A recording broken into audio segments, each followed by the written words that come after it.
ફરાળી સુરણ બટાકા કેળાનું શાક અને પરોઠા. 500 ગ્રામ સુરણની છાલ કાઢી મોટા ટુકડા કરી પાણીમાં મીઠું ઉમેરીને બરોબર સાફ કરી લો, જેથી હાથમાં ઇચિંગ ના આવે.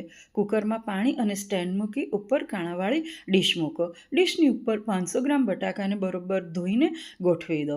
બટાકાની ઉપર ફરીથી એક કાણાવાળી ડીશ મૂકી સુરણના ટુકડા ઉમેરો. ઉપરથી મીઠું ભભરાવીને ઢાંકણ ઢાંકી 3 વિસલ આવે ત્યાં સુધી થવા દો.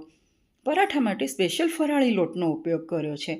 1 ટેબલસ્પૂન મીઠું, 1 ટેબલસ્પૂન લાલ મરચું પાવડર, 1 ટેબલસ્પૂન જીરું, 1 ટેબલસ્પૂન સફેદ તલ, કોથમીરના પાન, 1 ટેબલસ્પૂન મોળું દહીં, 2 ટેબલસ્પૂન તેલ, અડધું બાફેલું બટાકું. આ બધો જ મસાલો બટાકાનો લોટ મિક્સ કરી દો. જરૂરી પાણી ઉમેરીને પરોઠા જેવો લોટ બાંધી દો. લોટ બાંધીને તરત જ પરોઠા આપણે બનાવવાના છે. એક સરખા લુવા પાડો. પરાઠાના લોટ માટે આપણે જે ફરાળી લોટનો ઉપયોગ કર્યો છે તેનો જટામણ તરીકે ઉપયોગ કરવો. એકદમ ગોળ પરાઠા વણી લેવા. કિનારીમાં જો ક્રેક આવી ગઈ હોય તો ડબ્બાના અથવા તો કોઈ પણ સાધનની મદદથી એક સરખા ગોળ શેપ આપી દેવા. તવો ગરમ કરી તેલથી ગ્રીસ કરો. પરોઠું આગળ પાછળ આછું ગુલાબી થાય ત્યાં સુધી શેકી લો. પછી સિંગ તેલનો ઉપયોગ કરીને બંને બાજુ ચડવી દો. આ પ્રમાણે બધા જ પરોઠા તૈયાર કરો.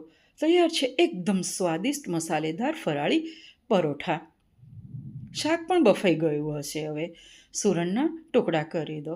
બાફેલા બટાકાના પણ ટુકડા કરો. 2 પાકા કેળા લેવા, તેના પણ ટુકડા કરી દેવા. તાવડીમાં 3 ટેબલસ્પૂન તેલ ગરમ થવા મૂકો. 1 ટેબલસ્પૂન જીરાનો વઘાર કરવો.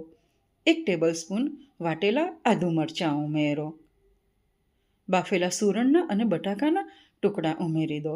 સ્વાદ પ્રમાણે મીઠું, 2 ટેબલસ્પૂન લાલ મરચું પાવડર ઉમેરી બરોબર મસાલો મિક્સ કરી દો. 1 ગ્લાસ પાણી ઉમેરો. આપણે રસાવાળું શાક બનાવવાનું છે. 1 ટેબલસ્પૂન ધાણા જીરું પાવડર, કેળાના ટુકડા ઉમેરી ચઢવા દો. રસો શોષવાઈ ગયો છે એટલે ફરી વધારાનું અડધો ગ્લાસ પાણી ઉમેરો.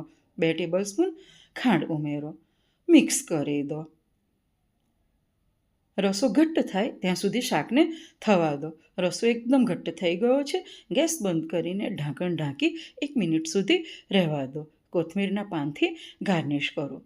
તૈયાર છે એકદમ સ્વાદિષ્ટ ચટાકેદાર ફરાળી સુરણ બટાકા કેળાનું શાક અને પરોઠા.